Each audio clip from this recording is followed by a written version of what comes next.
My dear students, आप सभी को हमारे YouTube channel DK sir arts मस्ती में बहुत बहुत स्वागत है।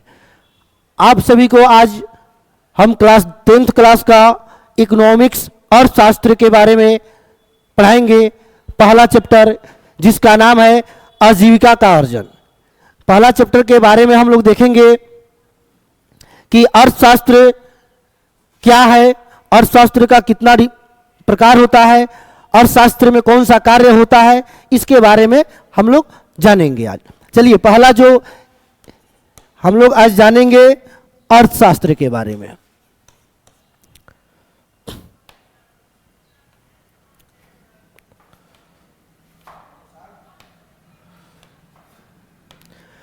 अर्थशास्त्र के बारे में, अर्थशास्त्र के बारे में बाबू अगर हम जानेंगे तो यहां सबसे पहले हम देखेंगे कि अर्थशास्त्र कहते किसको है, अर्थव्यवस्था क्या होता है, अर्थशास्त्र का पिता कौन है और क्यों उनको पिता कहा जाता है, इसके बारे में आज हम लोग जानेंगे।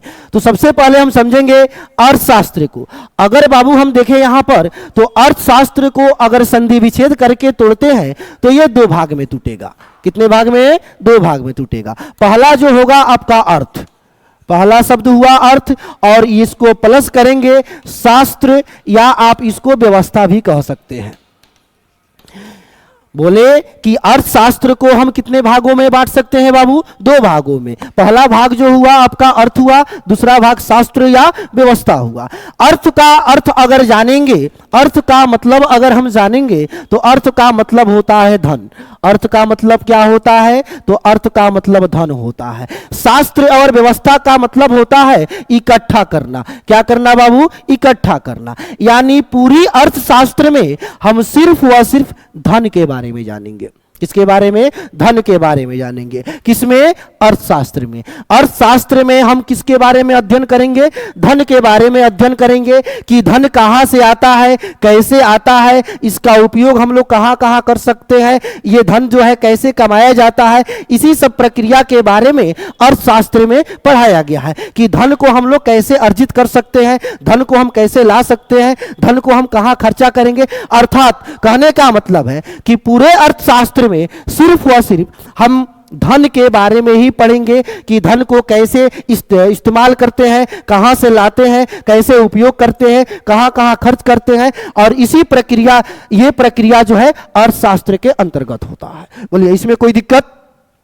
अर्थशास्त्र का मतलब, अर्थशास्त्र को दो भाग में बांटा गया, अर्थ प्लस व्यवस्था या शास्त्र। व्यवस्था या शास्त्र का मतलब बाबू होता है इकट्ठा करना, अर्थ का मतलब होता है धन।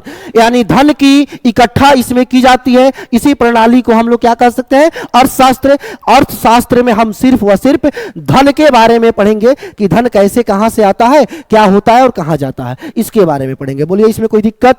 आगे बढ़ते हैं। आगे बढ़ेंगे तो सबसे पहले हम जानेंगे अर्थशास्त्र के पितामह किसको कहते हैं। अर्थशास्त्र के पितामह किसको कहते हैं? पिता कौन है? तो एडम स्मिथ। कौन स्मिथ? एडम स्मिथ साहब जो हैं इसके पिताजी हैं। किसके पिताजी? अर्थशास्त्र के। अर्थशास्त्र के पिताजी जो है एडम स्मिथ है। कौन स्मिथ? अर्थशास्त्र के पिताजी जो है एडम स्मिथ साहब को कहते हैं। अब अर्थशास्त्र के पिता एडम स्मिथ साहब को क्यों कहते हैं, चलिए इसके बारे में हम लोग जानेंगे। इसके बारे में हम लोग जानेंगे कि अर्थशास्त्र के पिता एडम स्मिथ को क्यों कहते हैं। तो आइए, एडम स्मिथ साहब जो थे, एडम स्मिथ साहब ने एक बुक लिखे थे। क्या लिखे थे? एक बुक लिखे थे जिसका नाम था the wealth of nation. The wealth of nation. इस बुक में, इस बुक का जो राइटर थे एडम स्मिथ साहब थे। एडम स्मिथ साहब ने एक किताब लिखे थे जिस किताब का नाम है the wealth of nation. The wealth of nation.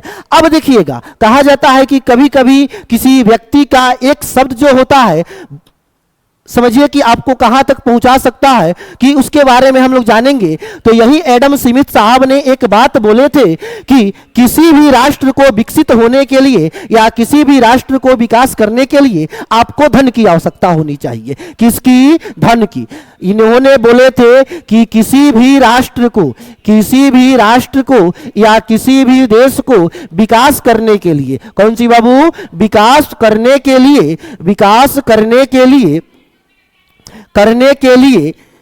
लिए आपको धन की आवश्यकता होती है। धन की आवश्यकता होती है। और इसी शब्द के लिए, इसी वाक्य के लिए एडम स्मिथ साहब को क्या घोषित कर दिया गया बाबू? पितामह घोषित कर दिया गया। किसका? तो अर्थशास्त्र का। तो अर्थशास्त्र का पितामह किसको कहेंगे? तो अर्थशास्त्र का पितामह को एडम स्मिथ कहेंगे। यानी एडम स्मिथ साहब जो थे, इन्होंने एक बुक लिखे थे कि द वेल्थ ऑफ नेशन नामक बुक। और द वेल्थ ऑफ नेशन नामक जो बुक है बाबू, वही बुक जो है, इसमें एक वाक्य बोले थे कि किसी भी राष्ट्र को विकसित होने के लिए, विकास करने के लिए उसे धन की आवश्यकता होती है। और इसी वाक्य के लिए एडम स्मिथ साहब को पूरे अर्थशास्त्र का पिता मान लिया गया। क्या मान लिया गया? पिता मान लिया गया। चलिए अब हम लोग आगे बढ़ते हैं कि अर्थशास्त्र क्या है। अर्थशास्त्र के बारे में जानेंगे। अर्थशास्त्र, तो देखिएगा बाबू, यहां पर अर्थशास्त्र आपसे क्वेश्चन पूछा जाएगा और एकदम इंपॉर्टेंट क्वेश्चन है कि अर्थशास्त्र किसे कहते हैं? अर्थशास्त्र किसे कहते हैं या अर्थशास्त्र से आप क्या समझते हैं? अर्थशास्त्र किसको कहेंगे या अर्थशास्त्र से आप क्या समझते हैं या अर्थशास्त्र क्या है? इसके बारे में अगर हम देखें तो इसका परिभाषा हम लोग सुनेंगे और देखेंगे। आप लोग एक कॉपी खोल के बैठिए, उस पर अपना पूरा नोट्स बनाइए, लाइन बाय लाइन पूरे आर्ट्स का हम ऑनलाइन ही आप लोग का क्लास कराएंगे। और अच्छा लगे तो बेल आइकन दबा करके शेयर जरूर कीजिएगा, एक लाइक जरूर कीजिएगा। चलिए आगे बढ़ते हैं कि अर्थशास्त्र किसे कहेंगे, अर्थशास्त्र किसको कहेंगे। तो अर्थशास्त्र को समझने के लिए आपको हम पहले ही बताए थे कि अर्थशास्त्र में सिर्फ धन इकट्ठा की जाती है। धन के बारे में पढ़ना है। किसके बारे में बाबू? धन के बारे में। किसके अंतर्गत? अर्थशास्त्र के अंतर्गत। तो ये जो धन होता है बाबू, ये जो धन होता है, तो इसी धन को कमाने के लिए सभी लोग जो है दो प्रकार के कार्य करते हैं। कितने प्रकार की कार्य करते हैं? दो प्रकार की कार्य करते हैं। अभी परिभाषा नहीं दे रहे, अभी आप लोग समझिए, परिभाषा रटने की जरूरत नहीं है, समझिए। पर दो प्रकार के कार्य करेंगे। पहला जो प्रकार होगा प्रत्यक्ष रूप से। कौन रूप से? प्रत्यक्ष रूप से। प्रत्यक्ष रूप से कार्य भी होता है और दो नंबर में अप्रत्यक्ष रूप से कार्य होता है। बताए बाबू कि जो लोग कार्य करते हैं, सभी लोग जो होते हैं दो ही प्रकार के कार्य करते हैं। पहला जो कार्य होगा वह प्रत्यक्ष रूप से होगा, दूसरा जो कार्य होगा वह अप्रत्यक्ष रूप से होगा। अब यहां हम समझेंगे कि प्रत्यक्ष रूप का मतलब क्या हुआ कि हम खुद मेहनत करें, खुद पसीना गिराए और उस पसीना के बदले, उस मेहनत के बदले जो इनकम प्राप्त होगा वह इनकम जो होगा आपका प्रत्यक्ष रूप का इनकम होगा। और अप्रत्यक्ष रूप का मतलब हुआ कि जैसे मान लीजिए बड़े बड़े कल कारखाने वाले जो होते हैं, बड़े बड़े मालिक जो होते हैं, वह मालिक अप्रत्यक्ष रूप से पैसा कमाते हैं, क्योंकि मेहनत कोई और करता है, पसीना कोई और गिराता है, पैसा कोई और कमाता है, लेकिन उस पैसा के बदले जो पैसा होता है वह मालिक के पॉकेट में जाता है, अर्थात वह अप्रत्यक्ष रूप का कार्य हुआ। प्रत्यक्ष रूप का मतलब हुआ कि हम खुद काम किए, हम खुद मेहनत किए और उस मेहनत के बदले हमें जो मेहनताना मिला वह प्रत्यक्ष रूप का हुआ। अप्रत्यक्ष रूप का मतलब हुआ बाबू कि हम चुपचाप एसी वाला रूम में बैठे हैं, आराम से बैठे हैं, किसी प्रकार की टेंशन नहीं है। मजदूर लोग कार्य करेगा और मजदूर लोग जो कार्य करेगा, दिन भर कार्य करने के बाद उसे जो भी 2000-4000 रुपए हमारे पॉकेट में आ जाएगा वह हमारा अप्रत्यक्ष रूप का कार्य होगा। बोलिए कार्य समझ में आ गया कि प्रत्यक्ष रूप क्या है और अप्रत्यक्ष रूप क्या है। आगे जो बढ़ेंगे हम प्रत्यक्ष रूप से और अप्रत्यक्ष रूप से। तो अब यहां हम इसलिए आपको समझाए हैं कि अर्थशास्त्र का हम परिभाषा को समझ सके। अर्थशास्त्र में किसको इकट्ठा की जाती है बाबू? धन को इकट्ठा की जाती है। तो बताइए, धन को इकट्ठा करने के लिए हमें मेहनत करना पड़ेगा, मजदूरी करना पड़ेगा, शरीर से पसीना निकालना पड़ेगा, तब जाकर के आपको पैसा मिलेगा, धन मिलेगा। अर्थशास्त्र का मतलब है, अर्थशास्त्र में कि दुनिया की प्रत्येक व्यक्ति या सभी व्यक्ति जो है अपनी आजीविका को चलाने के लिए, इस पेट को भरने के लिए अपनी शारीरिक रूप से या मानसिक रूप से जो कार्य करते हैं, वह कार्य प्रत्यक्ष भी हो सकता है, वह कार्य अप्रत्यक्ष भी हो सकता है। यानी सभी व्यक्ति जो है अपनी आजीविका को चलाने के लिए प्रत्यक्ष रूप से या अप्रत्यक्ष रूप से, कोई भी व्यक्ति जो है अपनी आजीविका को चलाने के लिए प्रत्यक्ष रूप से या अप्रत्यक्ष रूप से, शारीरिक या मानसिक रूप से अगर कार्य को करता है और उस कार्य के बदले जो लास्ट में उसे मेहनताना मिलता है, वही मेहनताना से वह अपनी क्या करता है? आजीविका को चलाता है। इसी को तो हम लोग अर्थशास्त्र कहते हैं। बोलिए बाबू, क्या कहते हैं? अर्थशास्त्र कहते हैं। और जब हम काम करते हैं तो काम करने का मेन उद्देश्य क्या होता है बाबू? पैसा कमाना, धन कमाना। तो ये धन जो है हम दो प्रकार से कमाते हैं, प्रत्यक्ष रूप से और अप्रत्यक्ष रूप से, मानसिक रूप से और शारीरिक रूप से। शारीरिक रूप का मतलब हुआ पसीना गिर रहा है शरीर से, और मानसिक रूप का मतलब हुआ कि आराम से बैठे हैं, दिमाग लगा रहे हैं और पैसा कमा रहे हैं। तो आप बोलिए, अर्थशास्त्र का मतलब समझ में आया कि ना? अर्थशास्त्र का मतलब हुआ, लिखते नहीं है आप लोग, ध्यान से सुनिए, बात को सुनिएगा, एकदम बेहतर समझ में आएगा, लिखने से ज्यादा समझ में आएगा। अर्थशास्त्र का मतलब हम बताए हैं कि कोई भी व्यक्ति अपनी आजीविका को चलाने के लिए, चाहे वह प्रत्यक्ष रूप से चाहे वह अप्रत्यक्ष रूप से, शारीरिक रूप से या मानसिक रूप से मेहनत करता है, और उस मेहनत के बदले उसे जो कुछ मिलता है उसी से अपना आजीविका को चलाता है, अपना पेट को भरता है, और इसी को हम लोग अर्थशास्त्र कहते हैं। जैसे एक शिक्षक क्लास में पढ़ा करके मेहनत कर करके पैसा कमाते हैं, तो वह उनका धन हुआ। ये सब किसके अंतर्गत होता है बाबू? अर्थशास्त्र के अंतर्गत होता है। बोलिए, अब तो आप लोग को अर्थशास्त्र में कोई दिक्कत नहीं होना चाहिए। चलिए आगे बढ़ते हैं कि इस अर्थशास्त्र में एक शब्द यहां पढ़ेंगे हम कि उत्पादन के आधार पे अर्थशास्त्र को, किसको? अर्थशास्त्र को बाबू देखिए, अर्थशास्त्र को यहां पर 3 वर्गों में बांटा गया। कितने वर्गों में? 3 वर्गों में बांटा गया। किसके आधार पे? उत्पादन के आधार पे। किसको? अर्थशास्त्र को। उत्पादन के आधार पे किसको बांटा गया बाबू? अर्थशास्त्र को। कई भाग में बांटा गया बाबू? 3 भाग में बांटा गया। पहला जो भाग है प्राथमिक क्षेत्र, बोलो कौन क्षेत्र? प्राथमिक क्षेत्र। पहला जो भाग है बाबू प्राथमिक क्षेत्र। दूसरा जो भाग है आपका द्वितीयक क्षेत्र। कौन क्षेत्र? द्वितीयक क्षेत्र। और तीसरा जो भाग होगा बाबू वह जो होगा सेवा क्षेत्र। कौन क्षेत्र? इसको सेवा क्षेत्र अभी नहीं कहेंगे, इसको कहेंगे तृतीय क्षेत्र। आइए एक बार और हम रिवीजन करते हैं। हम बोले बाबू कि उत्पादन के आधार पे अर्थशास्त्र को कितने भागों में बांटा गया? बोलो 3 भाग में बांटा गया। पहला भाग का नाम बाबू क्या हुआ? प्राथमिक क्षेत्र। दूसरा भाग का नाम बाबू क्या हुआ? द्वितीयक क्षेत्र। और तीसरा भाग का नाम क्या हुआ बाबू? तृतीयक क्षेत्र। अब यहां हम समझते हैं, जिस प्रकार हम लोग गांव में रहते हैं, गांव में एक लड़का का 2 नाम होता है, 3 नाम होता है, 10 नाम होता है, उसी प्रकार यहां प्राथमिक जो क्षेत्र है बाबू, कौन क्षेत्र? प्राथमिक जो क्षेत्र है, इस प्राथमिक क्षेत्र का दूसरा नाम जो है आपको कृषि क्षेत्र है। कौन क्षेत्र है बाबू? कृषि क्षेत्र। तो आपसे पूछा जाए कृषि क्षेत्र और प्राथमिक क्षेत्र दोनों क्षेत्र एक ही है, आदमी एक है, नाम 2 है। आदमी कितने? एक, नाम कितने? 2 है। तो यहां उत्पादन के आधार पर अर्थशास्त्र को 3 भाग में बांटा गया। पहला भाग जो है प्राथमिक क्षेत्र। प्राथमिक क्षेत्र का दूसरा नाम बाबू कृषि क्षेत्र। कौन क्षेत्र? कृषि क्षेत्र। द्वितीयक क्षेत्र का अगर हम दूसरा नाम देखें तो औद्योगिक क्षेत्र। कौन क्षेत्र? औद्योगिक क्षेत्र हम कह सकते हैं। और तृतीयक क्षेत्र का दूसरा नाम बाबू सेवा क्षेत्र। कौन क्षेत्र? सेवा क्षेत्र।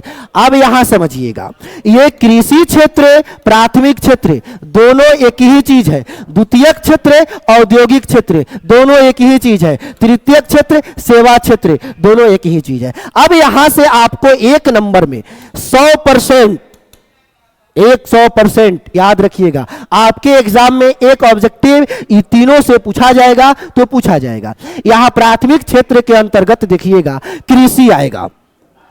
प्राथमिक क्षेत्र के अंतर्गत आपको सबसे अधिक यहां पर एग्जाम्पल को याद रखना है कि कृषि किस क्षेत्र के अंतर्गत आता है बाबू, तो प्राथमिक क्षेत्र के अंतर्गत आता है या कृषि क्षेत्र के अंतर्गत आता है। अगर आपसे पूछे वन किसके अंतर्गत आएगा बाबू, तो प्राथमिक क्षेत्र के अंतर्गत आएगा, कृषि क्षेत्र के अंतर्गत आएगा। अगर आपसे पूछे बाबू बकरी पालन, कौन पालन, बकरी पालन, मुर्गी पालन, कौन पालन, मुर्गी पालन, मछली पालन, मछली पालन, ये सब जो है आपको किस क्षेत्र के अंतर्गत आएगा, तो प्राथमिक क्षेत्र या कृषि क्षेत्र होगा। बस आपको ये एग्जाम्पल को याद रखना है बाबू, एग्जाम्पल को याद रखना है कि कृषि किसके अंतर्गत आएगा, तो कृषि क्षेत्र के अंतर्गत आएगा। वन किसके अंतर्गत आएगा, तो कृषि क्षेत्र के अंतर्गत आएगा। बकरी पालन, मुर्गी पालन, मछली पालन, ये जितने भी पालन है, गाय पालन, भैंस पालन, जितने भी पालन है, ये सभी पालन जो होगा आपको प्राथमिक क्षेत्र के अंतर्गत आएगा। बोलिए इसमें किसी प्रकार की कोई दिक्कत? चलिए, आशा है मेरे प्यारे दोस्तों अगर आप लोग को अच्छा लग रहा है तो एक बार लाइक जरूर कीजिए, सब्सक्राइब भी कीजिए और बेल आइकन जरूर दबाइए कि ताकि ऐसे वीडियो आपको प्राप्त लगे। चलिए आगे हम देखते हैं द्वितीयक क्षेत्र के बारे में। किसके बारे में बाबू? द्वितीयक क्षेत्र का दूसरा नाम औद्योगिक क्षेत्र है। नाम से ही स्पष्ट है, उद्योग वाला जितना भी क्षेत्र है सब किस में आएगा, किस में आएगा, तो औद्योगिक क्षेत्र में आएगा या द्वितीयक क्षेत्र में आएगा बाबू, उद्योग वाला। तो इसमें भी दो प्रकार होता है, लघु क्षेत्र और दीर्घ क्षेत्र। लघु क्षेत्र और दीर्घ क्षेत्र यानी जो छोटा कल कारखाना होगा, आप इसमें समझिए बिजली उत्पादन जहां होता है वो किस में आएगा, औद्योगिक क्षेत्र में आएगा। जैसे आप समझिएगा उसको क्या कर, चेमनी, चेमनी, चेमनी जो है इसी में आएगा। जैसे चीनी मिल इसी में आएगा, बर्तन फैक्ट्री इसी में आएगा, साइकिल फैक्ट्री इसी में आएगा। अर्थात जितना भी कल कारखाना है बाबू, जितना भी कल कारखाना है वह सभी कल कारखाना बोलो किसके अंतर्गत आएगा, द्वितीयक क्षेत्र के अंतर्गत आएगा या औद्योगिक क्षेत्र के अंतर्गत आएगा। बोलो इसमें किसी को कोई समस्या? चलिए आगे बढ़ते हैं। तृतीयक क्षेत्र का मतलब होता है कि ये इसका नाम सेवा, कौन वा, सेवा क्षेत्र, कौन वा हो, सेवा क्षेत्र। तो सेवा क्षेत्र का मतलब है कि जिसमें व्यक्तियों को आराम से बैठा करके इज्जत प्रतिष्ठा मान मर्यादा के साथ उसको बुला करके बैठा करके उससे जो हम काम लेते हैं, जैसे मान के चलिए आप बैंक में जाते हैं, बैंक में जाते हैं बाबू, तो बैंक वाला जो होता है हमें बहुत प्रकार की सुविधा देता है, अच्छे अच्छे गद्दा वाला कुर्सी लगा करके रखता है, एसी भी घर में लगा करके रखता है, उसमें जाते हैं हम, कितनी बढ़िया से सेवा देता है, आराम से बातें करते हैं और जा करके उसमें हम अपने पैसा को जमा करते हैं, यानी वो हमारे लिए सेवा दे रहा है। यानी इसमें आ जाएगा बैंक, क्या आ जाएगा, बैंक। आप इसमें एक तरीका से कहिएगा ड्राइवर, ड्राइवर, ड्राइवर जो है इसी में आ जाएगा। बड़ी आराम से ड्राइवर जो है किसी भी बस ट्रक वगैरह में बैठाते हैं, ट्रेन का ड्राइवर हो गए, खलासी हो गए, टिट्टी हो गई, सब सेवा देने वाले कार्य करते हैं। पुलिस जो है ये जो है आपका सेवा क्षेत्र के अंतर्गत आ जाएंगे बाबू, किसके अंतर्गत आ जाएंगे, सेवा क्षेत्र के अंतर्गत। बोलिए इसमें किसी को कोई समस्या हो तो बताओ? नहीं है। एक बार थोड़ा सा रिवीजन कर ले। हम बताए बाबू कि अर्थशास्त्र किसको कहेंगे, तो बता दिए अर्थ उत्पादन के आधार पर इसको 3 भाग में बांटा गया। इसमें किसी प्रकार की दिक्कत नहीं होनी चाहिए। आगे हम लोग बढ़ते हैं। चलिए उतार लीजिए आप लोग। अब हम लोग आगे बढ़ते हैं कि आपको देखा जाए कि अर्थशास्त्र को फिर हम लोग इसको बांटे 3 भाग में। कितने भाग में? 3 भाग में। अर्थशास्त्र जो है इसको यहां से 2 नंबर का क्वेश्चन पूछा जाएगा। इसको 3 भाग में बांटा गया। यहां से हम लोग देखेंगे, यहां से हम लोग देखेंगे स्वामित्व के आधार पे। किसके आधार पे? स्वामित्व के आधार पे। स्वामित्व के आधार पे बाबू अर्थशास्त्र को कितने भाग में? 3 भाग में बांटा गया। पहला जो भाग है पूंजीवादी, कौन वादी? पूंजीवादी, पूंजीवादी अर्थव्यवस्था, कौन व्यवस्था? अर्थव्यवस्था। 2 नंबर में समाजवादी, समाजवादी अर्थव्यवस्था, कौन व्यवस्था? अर्थव्यवस्था। 3 नंबर में बाबू हम आए मिश्रित अर्थव्यवस्था। कौन? मिश्रित अर्थव्यवस्था, अर्थव्यवस्था। अब यहां हम समझेंगे, बताए कि स्वामित्व के आधार पे अर्थव्यवस्था को कितने भागों में? 3 भागों में बांटा गया। पहला भाग का जो नाम है आपका पूंजीवादी अर्थव्यवस्था, दूसरा का समाजवादी अर्थव्यवस्था, तीसरा का कौन सी? मिश्रित अर्थव्यवस्था। अब यहां हम समझेंगे, यहां से 2 नंबर का क्वेश्चन पूछा जाता है। 2 नंबर में सब्जेक्टिव क्वेश्चन है, लिखेंगे कैसे कि पूंजीवादी अर्थव्यवस्था क्या है। देखिए, रटने की जरूरत नहीं है, जो क्वेश्चन है उसको हीजे कीजिए, तोड़ने का प्रयास कीजिए, परिभाषा उसका उसी में होगा। जैसे पूंजी मने धन, पूंजी मने धन, वादी मने लोग, पूंजी मने बाबू धन, वादी मने लोग। यानी पूंजीवादी कौन कहलाएगा? जिसके पास धन होगा, जिसके पास धन होगा। कल कारखाना कौन लगाएगा? जिसके पास धन होगा। हमारे पास पैसा नहीं है, उनके पास पैसा नहीं है, उनके पास पैसा नहीं है, आपके पास पैसा नहीं है। क्या आप कल कारखाना लगा सकते हैं? नहीं लगा सकते हैं। पैसा होगा तभी आप कल कारखाना लगाइएगा। अर्थात इसको परिभाषा के रूप में सजाएंगे तो वैसा अर्थव्यवस्था, वैसा अर्थव्यवस्था जिसमें संसाधनों के स्वामित्व का हक और अधिकार किसी एक व्यक्ति के हाथ में होता है, वह व्यक्ति कैसा होता है? पूंजीवादी होता है, धन वाला होता है। और जिस देश में रहता है, जिस देश में रहता है उसको हम लोग पूंजीवादी अर्थव्यवस्था वाला देश कहते हैं। एक बार और समझिएगा कि वैसी अर्थव्यवस्था वाला देश जहां पर किसी संसाधनों के स्वामित्व का हक और अधिकार जो होता है किसी एक निजी व्यक्ति के हाथ में होता है बाबू, तो उस अर्थव्यवस्था को हम लोग कौन सा अर्थव्यवस्था वाला देश कहेंगे? पूंजीवादी अर्थव्यवस्था वाला देश। इसका एग्जाम्पल अगर हम देखें बाबू तो इसमें आ जाएगा अमेरिका, अमेरिका, जापान, कौन पान? Japan, Australia, Australia. ये सब जो है ये अमीर देश है, पूंजीवादी देश है। यानी इसमें क्या होता है कि किसी कोई पर्सनल व्यक्ति होता है, बड़े बड़े कल कारखाने लगा करके चलाते हैं और उसपे किसी वस्तु का खरीद या बिक्री का दाम जो है तय खुद करता है आदमी। नफा घाटा जो उसके पॉकेट में जाता है, यानी लॉस प्रॉफिट खुद सहता है। ये सब कौन सा अर्थव्यवस्था कहलाएगा? पूंजीवादी अर्थव्यवस्था कहलाता है। यानी इसमें एक आदमी का मालिकाना हक होता है, अधिक से अधिक 2 आदमी भी हो सकते हैं, 3 आदमी भी हो सकते हैं, लेकिन उसके अलावा इसमें किसी का हक और अधिकार नहीं होगा। अर्थात जिसके पास पैसा होगा वही पूंजीवादी कहलाएगा। यानी वैसी अर्थव्यवस्था जिसमें किसी संसाधनों के स्वामित्व का हक और अधिकार जो होता है बाबू किसी निजी व्यक्ति के हाथ में होता है, उसको हम कौन सा अर्थव्यवस्था कहेंगे? पूंजीवादी अर्थव्यवस्था कहेंगे। बोलो कोई दिक्कत? आपसे पूछा जाएगा अमेरिका में कौन सा अर्थव्यवस्था है तो पूंजीवादी, जापान में कौन सा अर्थव्यवस्था है? पूंजीवादी, ऑस्ट्रेलिया में कौन सी अर्थव्यवस्था है? पूंजीवादी। आइए अब हम समझेंगे समाजवादी। अब हम जानेंगे समाजवादी अर्थव्यवस्था के बारे में। किसके बारे में बाबू? समाजवादी अर्थव्यवस्था के बारे में जानेंगे। तो इसका जो परिभाषा है इसी में छिपा हुआ है। समाजवादी, समाज मतलब समझते हैं पूरा समाज, वादी मतलब लोग। यानी वैसी अर्थव्यवस्था जिसमें कोई भी संसाधन जो है, जिस संसाधन का उपयोग पूरे समाज का लोग करता है, जैसे किसी के द्वारा अगर कोई संसाधन दिया गया गवर्नमेंट के द्वारा और उस चीज को पूरे समाज का उस पर हक और अधिकार होता है, उसी को हम लोग क्या कहते हैं? समाजवादी अर्थव्यवस्था वाला देश। अब समाजवादी अर्थव्यवस्था वाला देश का अगर एग्जाम्पल देंगे तो इसमें आएगा चीन, क्यूबा। चीन और क्यूबा जो है ये दोनों देश में समाजवादी अर्थव्यवस्था है। कौन अर्थव्यवस्था? समाजवादी अर्थव्यवस्था। आपसे पूछा जाएगा कि अमेरिका में कौन सी अर्थव्यवस्था है तो क्या बोलिएगा? पूंजीवादी। जापान में कौन सी अर्थव्यवस्था है तो पूंजीवादी।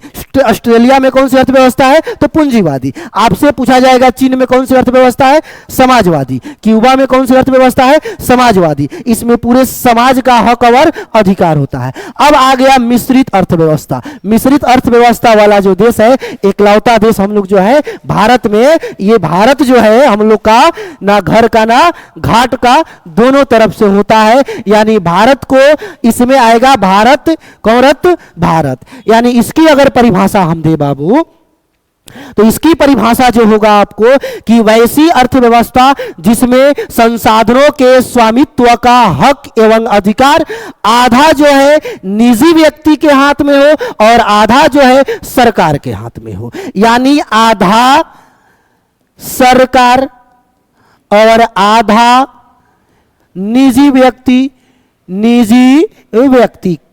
यानी आधा आधा जो होता है किसी पर्सनल व्यक्ति के हाथ में उसका हक और अधिकार होता है, और कुछ सरकार का हक और अधिकार होता है। इस देश में आता है भारत, और इसको मिश्रित अर्थव्यवस्था वाला देश कहते हैं, और यह बहुत तो VBI है, इसको आप लोग देख लीजिएगा। चलिए फिर हम लोग मिलते हैं लास्ट अगले वीडियो में, यानी अर्थशास्त्र का पार्ट 2 वाला वीडियो में मिलेंगे, आगे की पढ़ाई उसमें करेंगे। चलिए चलते चलते एक शायरी सुनाते हैं, और अच्छा लगे आप लोगों को तो आप लोग जरूर बेल आइकन दबा करके लाइक शेयर कीजिए, और अपने दोस्तों में जरूर भेजिए, दोस्तों को बताइए। एक शायरी की तरफ हम ले चलते हैं आप सभी को, एक शायरी सुनेंगे, उसके बाद फिर हम लोग अंतिम करेंगे। देखिए,